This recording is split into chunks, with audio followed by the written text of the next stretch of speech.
é escarnecedor. Ponto. Então, primeira coisa aqui que nós devemos entender que o vinho ele é escarnecedor. E a bebida forte, alvoroçadora, né? E todo aquele que neles errar nunca será sábio. Então, olha só que interessante, olha só. O vinho é escarnecedor e a bebida forte alvoroçadora. E todo aquele que neles errar nunca será sábio. Então, gente, olha só a interpretação da frase. Então, a condenação é todo aquele que errar nele, que cometer o erro de consumir a bebida, o vinho. Então, muitas das vezes nós erramos. Por quê? Porque nós pegamos interpretações ao nosso bel prazer, ou aquilo que é satisfatório a nós. Então, o texto ele é bem claro. A bebida, o vinho, ele é escarnecedor.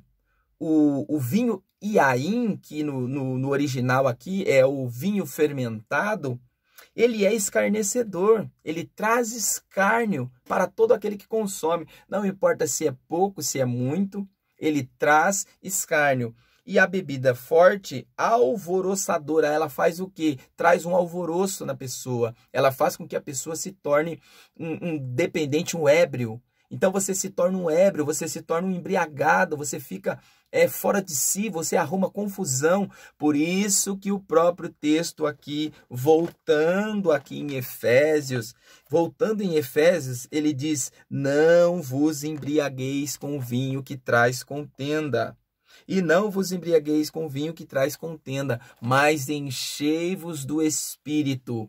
Agora, se eu quiser fazer uma interpretação equivocada dentro desse assunto, dentro desse texto, eu vou pegar as palavrinhas, né? As palavrinhas que eu quero entender, que eu quero fechar com ela, e eu vou trazer uma interpretação para que ela me autorize a prática daquilo. Mas não é assim que o texto está dizendo. Vamos entender aqui, gente. Vamos voltar aqui em Efésios, tá?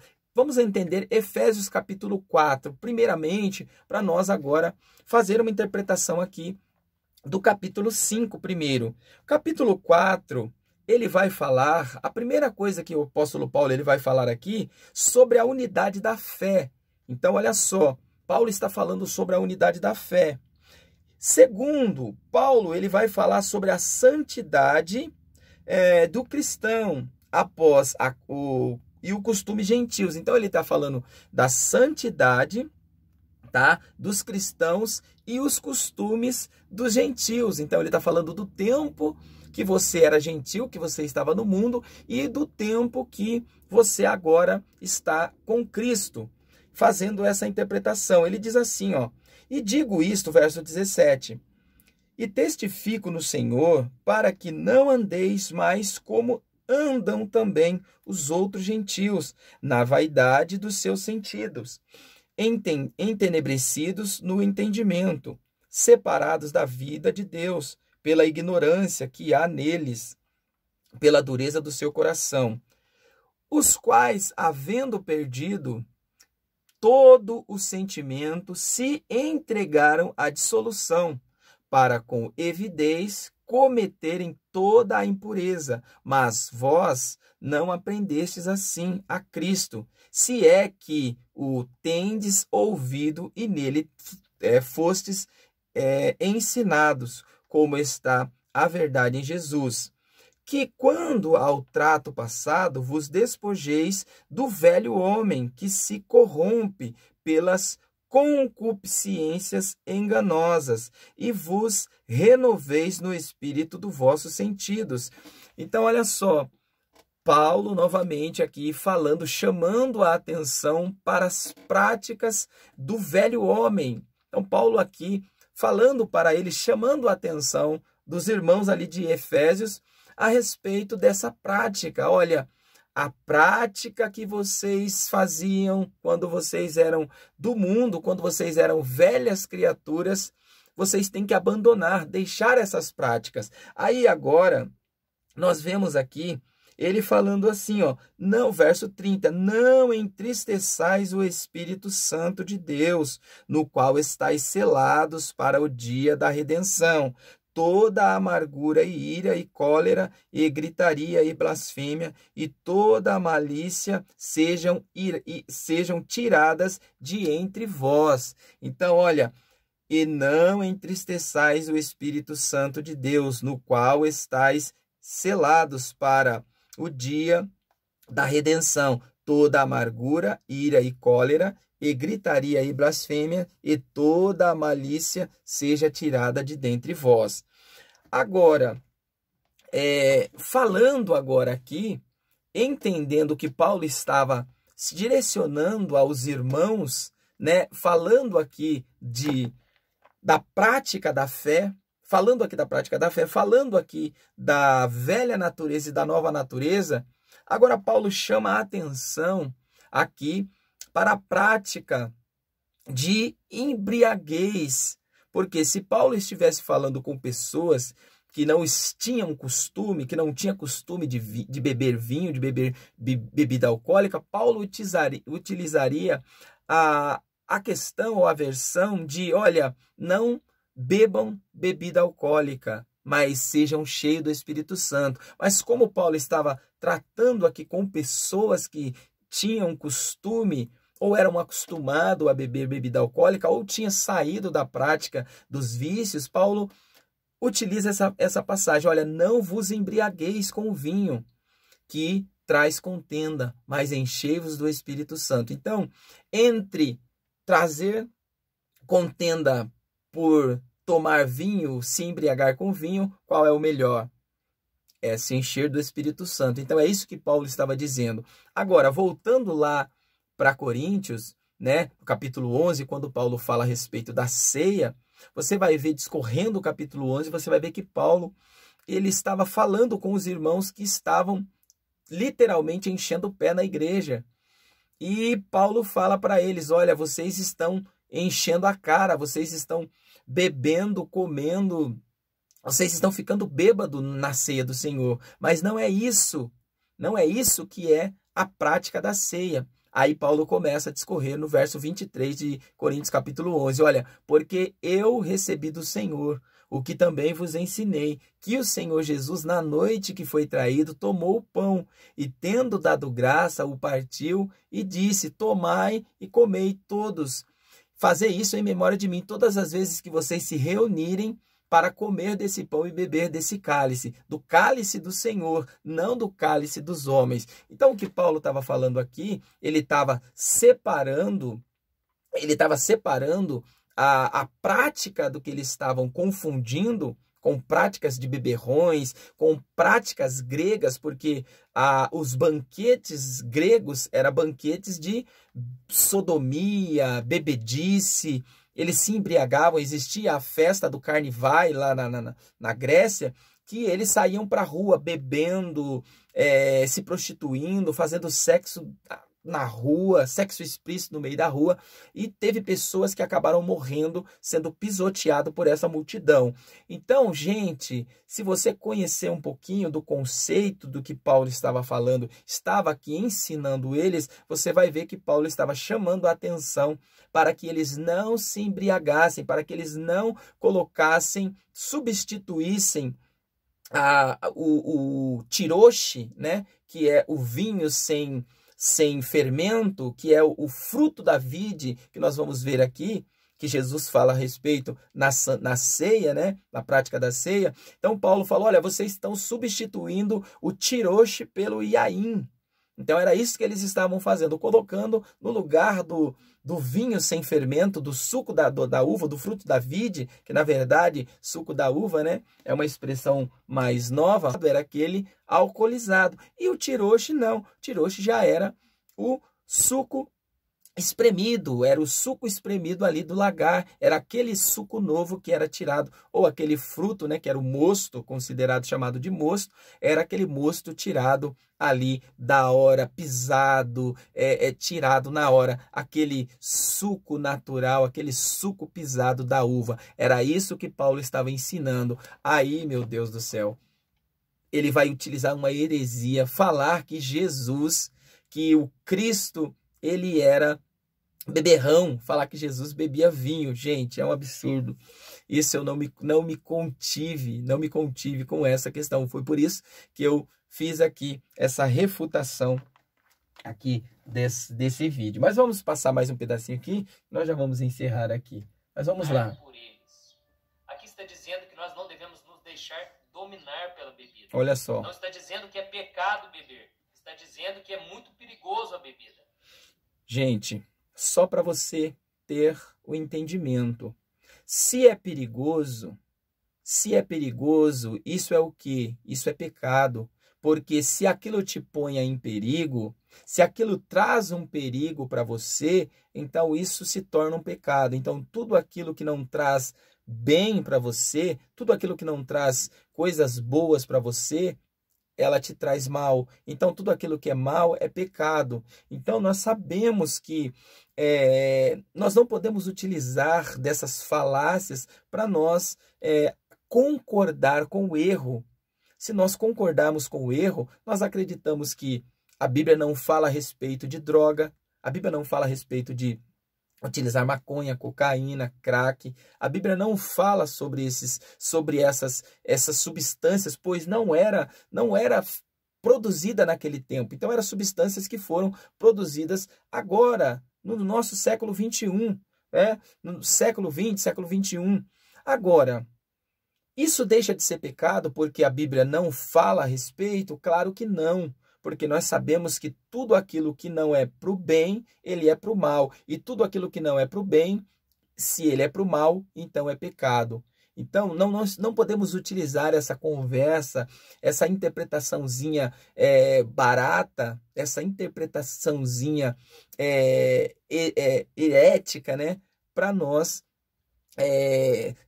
permitir ou dar o entendimento às pessoas que nos assistem, que nos acompanham, que a Bíblia ela autoriza o erro. Então, vamos lá. Dizendo que o vinho é zombador e a bebida fermentada provoca brigas. Você já deve ter ouvido histórias de pessoas que beberam demais e deram trabalho, né? Pessoas que caíram pela rua, que fizeram um escândalo. E eu já ouvi a história, infelizmente, de um pastor que morreu de cirrose. Isso mesmo. Ele conhecia a palavra de Deus, mas ele começou a beber, estava passando por lutas, e quando ele menos percebeu, ele já estava totalmente dominado. Gente, aí que entra a questão. Se ele começou com um cálice e foi se desenvolvendo até chegou no ponto de se desenvolver uma cirrose, se desenvolver uma doença e acabar até vindo a óbito por causa da bebida, porque você vai defender isso? Se ele faz tão mal, se ele traz tantos males, nós vamos lá para Gênesis, do capítulo 9, onde o próprio Noé, que foi o primeiro homem a produzir, a plantar uma parreira de uva, e dessas uvas que ele plantou, ele colheu, e ele produziu o primeiro vinho. Males para a sua casa, ele trouxe condenação para os seus filhos. Então, gente, olha só o que o vinho, o que a bebida forte, na verdade, não estou falando do suco da uva hoje, né, tão conhecido, que faz muito bem o suco da uva, e o que o vinho alcoólico ele faz? Ele faz você começar com um cálice, com uma taça, um licor ou alguma coisa assim, e ele vai te levando a desejar 2 taças, 3 taças, 4, e quando você vai ver, você já está na garrafa. Quando você vai ver, você já está no bar. Quando você vai ver, você já está embaixo da terra, porque deixou dominar por uma taça ou por uma palavra dessa que leva você a entender que aquilo não é pecado. Então, se não é pecado, se ele não fala, se ela não fala que é pecado, então qualquer outro tipo de coisa ela pode ser feita. Mas a Bíblia fala que todas as coisas me são lícitas, mas não convém fazer, beleza? Mas nós vamos agora ver aqui, nós vamos ver a parte agora que ele fala sobre a ceia, sobre que Jesus, né, ele tomou o vinho, que ele fez com que transformou a água em vinho e tomou o vinho alcoólico. Nós vamos ver essa parte agora. Então vamos lá, vamos ver aqui o momento, né, que ele fala a respeito de que Jesus consumiu aqui o vinho. Vamos lá. É verdade, no Novo Testamento Jesus transformou água em vinho e depois da Santa Ceia ele provavelmente bebeu o vinho. Eu vou mostrar para você. Mateus capítulo 26. Em seguida tomou o cálice, deu graças e o ofereceu aos discípulos, dizendo: bebam dele todos vocês. Isto é o meu sangue da aliança, que é derramado em favor de muitos, para perdão de pecados. Eu lhes digo que de agora em diante não beberei deste fruto da videira, até aquele dia em que beberei o vinho novo com vocês no reino de meu Pai. Então, olha só. Então, aqui, né, ele está falando aqui sobre a passagem, né, de Mateus capítulo 26, 27, 26, 27 e 29, a respeito da ceia. Só que um detalhe importante nós vamos entender, tá? Nós estamos falando aqui de uma ceia que Jesus ele partilhou juntamente com os seus discípulos. Jesus ainda estava, Jesus ele não veio, como Jesus mesmo disse, olha, eu não vim para mudar a lei, eu vim para cumprir a lei. Então Jesus ele estava ainda automaticamente dentro da lei, ele estava ainda dentro da lei mosaica, da lei judaica, né, daquela época. E Jesus, ele sendo um judeu e ainda dentro da lei, Jesus na última ceia, você vai ver isso em Lucas, em Mateus, aqui no capítulo 26, Jesus participando ali da última ceia com os seus discípulos. E aquela ceia, ela dá o entendimento que era uma ceia da Páscoa, porque Jesus ele fala sobre a Páscoa. Olha só, Lucas capítulo 22, a última Páscoa, capítulo 22 e o verso de número 7, diz assim, ó, chegou, porém, o dia dos asmos, em que importava sacrificar a Páscoa, e mandou a Pedro e a João, dizendo, ide, preparai-nos a Páscoa, para que a comamos. Então, olha só, Jesus está falando aqui do asmos. O asmos, você sabe que era a festa da Páscoa, onde se matava o cordeiro e aquele pão que era servido com as ervas amargas era um pão sem fermento, que era proibido na Páscoa comer-se qualquer coisa com fermento. Então não entrava fermento na festa da Páscoa. E Jesus deixou bem claro aqui, o que ele estava comemorando com seus discípulos era a festa da Páscoa. E nessa festa da Páscoa não entra fermento. O pão asmo era um pão, parecia um bolo, né, que os judeus faziam, mas era chamado de pão asmo, pão sem fermento, porque era proibido o fermento na época da Páscoa. E Jesus chama os seus discípulos ali para comemorar aquela Páscoa. E naquele momento, Jesus, ele come o pão sem fermento, juntamente com as ervas amargas, porque o cordeiro, você não vê falar do cordeiro aqui, nessa ceia de Jesus, mas você vê falar sobre o pão, as ervas amargas e sobre o suco da uva. Vamos lá. Então, olha só. E ele lhes perguntaram, onde queres que a preparamos? E ele lhes disse, eis que quando entrardes na cidade, encontrareis e me levará um canteiro, encontrareis um homem levando um canteiro d'água, seguiu até a casa em que ele entrar, e direis ao pai de família da casa, o mestre diz, onde está o aposento em que hei de comer a Páscoa com os meus discípulos? Aí ele diz assim, então ele vos mostrará um grande cenáculo mobiliado, aí fazei preparativos, e indo eles acharam como lhes havia sido dito, e prepararam a Páscoa, e chegando a hora, pôs-se à mesa, e com ele os 12 apóstolos, e disse-lhes, desejei muito comer convosco esta Páscoa. Então Jesus sempre deixando bem claro que ele estava, a sua última ceia era a ceia pascal, era a última ceia pascal de Jesus com os seus discípulos. E disse-lhes: desejei muito comer convosco esta Páscoa, antes que padeça, porque vos digo que não a comereis mais até que ela se cumpra no reino de Deus. Tomando o cálice e havendo dado graça, disse: tomai-o e o repartiu entre vós, porque vos digo que já não bebereis do fruto da vide, até que venha o reino de Deus. Então, aí ele continua aqui: e tomando o pão e havendo dado graça, partiu-o e deu-lhes, dizendo: isto é o meu corpo que por vós é dado, fazei isto em memória de mim. E semelhantemente tomou o cálice depois da ceia, dizendo: este cálice é o novo testamento no meu sangue, que é derramado por vós. Mas eis que a mão do que me trai está com a mesa. Então, olha só, trocando aqui, né, para nós entendermos e encerrarmos aqui, o que Jesus estava falando aqui era a respeito da festa pascal. Essa última ceia de Jesus era a ceia da Páscoa. E na ceia da Páscoa, como eu disse, não podia entrar fermento, e muito menos vinho fermentado. Então, se não podia entrar pão com fermento, o fermento era proibido na ceia, na Páscoa, o vinho fermentado também eram. Então, o que ele fala aqui, o fruto da vide,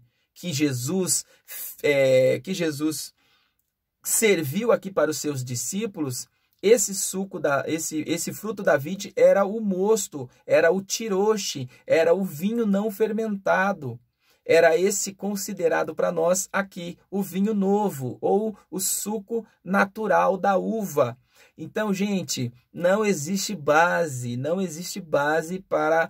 para defender o consumo da bebida alcoólica, mesmo que seja um cálice. Então, trazendo aqui para o seu entendimento e para o meu entendimento, Jesus não consumia bebida alcoólica, nem uma taça. Jesus não consumiu e nem autorizou e nem autoriza o consumo da bebida alcoólica, porque se Jesus tivesse autorizado, estaria bem claro que aquele vinho, que aquele suco ali era o fruto da vide, que era o suco novo, que era aquele que tinha sido tirado ali da videira ali, tinha sido pisado naquele momento e tinha trazido ali para que Jesus viesse comemorar. Aí Jesus deixa bem claro: olha, eu não participarei mais com vocês dessa ceia aqui, mas lá no céu, lá no grande dia, eu voltarei a participar com vocês. Então, Jesus está dizendo que voltará a participar com o seu povo, com a sua igreja, mas ele vai tomar um vinho novo, Esse vinho novo é o fruto da vide que ele está dizendo aqui. Não é uma bebida alcoolizada, não é uma bebida que traz contenda, não é uma bebida que traz contenda, mas é o fruto da vide. E para encerrar, agora aqui, só para nós fecharmos aqui, ele fala também a respeito de que Jesus transformou a água em vinho, em João, né, no Evangelho ali de João, capítulo 2, né, quando Jesus se encontra naquela ceia ali, naquela festa, né, naquela festa ali, quando Jesus ele se encontra naquela festa, ele foi convidado para aquela festa, ali Jesus transforma a água em vinho, e ali também, tá? Ali também é o vinho, é esse vinho sem álcool, é esse vinho novo. Por que você diz isso? Porque entendendo ali a questão, se você entender que Jesus ele transforma água em vinho, você vai ver que Jesus ele manda tirar ou encher aquelas talhas de água. E ali Jesus mandou levar para aquele homem, tá? Jesus mandou levar para aquele homem naquele copo água, literalmente água. E quando aquele homem toma aquela água, aí que ele vai sentir o gosto do suco, do fruto da vide. E ele fala: olha, vocês serviram o fruto, vocês serviram o vinho o vinho mais inferior, mas o dono da festa, ele serve primeiro, né? Geralmente as festas servem primeiro o vinho bom para depois servir o de qualidade rasa, aquele que era misturado com água ou que, né, qualquer coisa assim parecida. Mas vocês não, vocês deixaram o melhor pro final, aquele vinho novo, aquele que tinha sido tirado. Olha, ela como que se o homem estivesse dizendo assim: nossa, vocês acabaram de colher a fruta, vocês acabaram de produzir, de pisar esse mosto, porque ele está muito bom, ele é puro. Então é isso que ele estava dizendo ali. Agora, para quem quer interpretar, para quem quer trazer a sua interpretação de que Jesus era alcoólatra, tá? Para quem quer entender que Jesus era alcoólatra, aí segue essa linha de pensamento desse pastor. Então, gente, que você possa ler a palavra de Deus, não somente ler a palavra de Deus, mas que você possa pedir para o Espírito Santo clarear a sua mente, trazer um entendimento para que você não venha ser iludido por esses tipos de mensagem, porque esses tipos de mensagens, elas fazem com que você seja levado, que você seja induzido ao erro.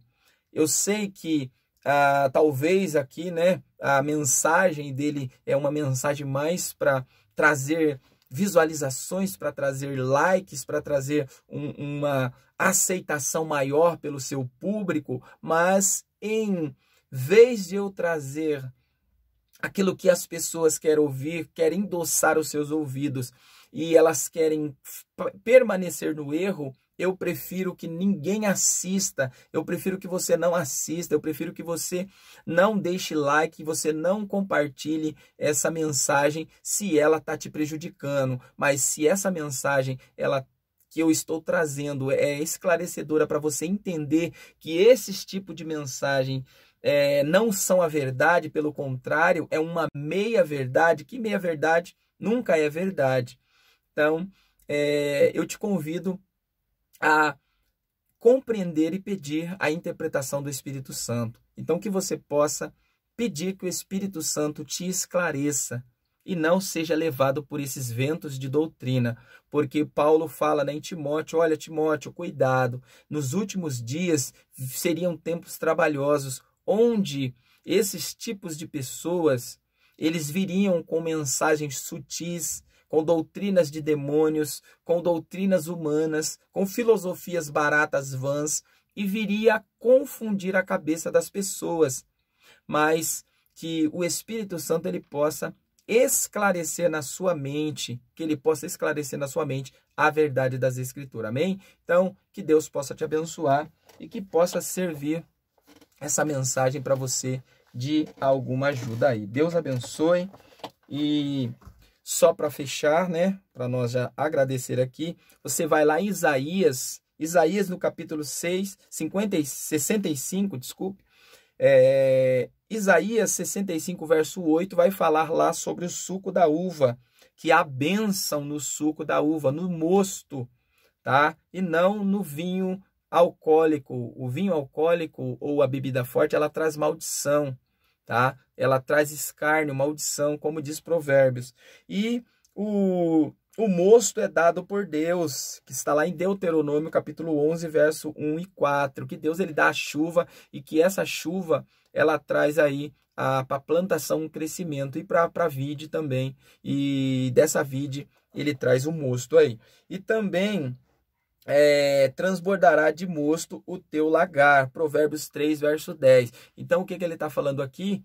Que a bênção do Senhor será tão grande sobre a sua vida que o seu lagar, que o lugar aonde você pisa as uvas, ele transbordará de mosto, não de bebida alcoólica, mas de mosto, de suco da uva, trazendo um sentido para as bênçãos do Senhor para a sua vida, a alegria do Espírito Santo para a sua vida. Amém? Então que você possa ser abençoado com essa mensagem, em nome de Jesus.